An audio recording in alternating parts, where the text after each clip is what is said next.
क्या वो लेटर भी हम आपको फराहम कर सकते हैं कि अगर आपने ड्यूटियाँ लगानी हैं, सरकारी ड्यूटियाँ लगती हैं, लेकिन उनको पहले इंटीमेट होता है ताकि वो पोस्टल बैलेट का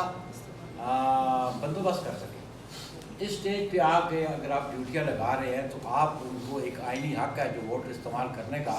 उससे आप महरूम कर रहे हैं, चाहे वो इलेक्शन कमीशन है, चाहे वो CDA है। ये समझते हो 1100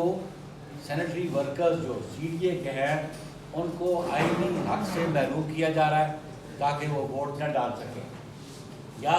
ये बंदोबस्त होता है सरकारी मुलाजमीन का कि जहाँ उनको ड्यूटी होती है इलेक्शन लॉज के नीचे वो अपना राइट ऑफ वोट वहाँ एक्सरसाइज करते हैं, लेकिन इनका ऐसी कोई इंटीमेशन भी नहीं है कि जिस पोलिंग स्टेशन पे या जिस एरिया में उनकी ड्यूटी है वो अपना राइट ऑफ वोट एक्सरसाइज वहाँ कर सकते हैं। सेकेंडली जो पोस्टल बैलेट का है वो एक फिक्स डेट होती है, उस डेट से पहले उन्होंने अप्लाई कर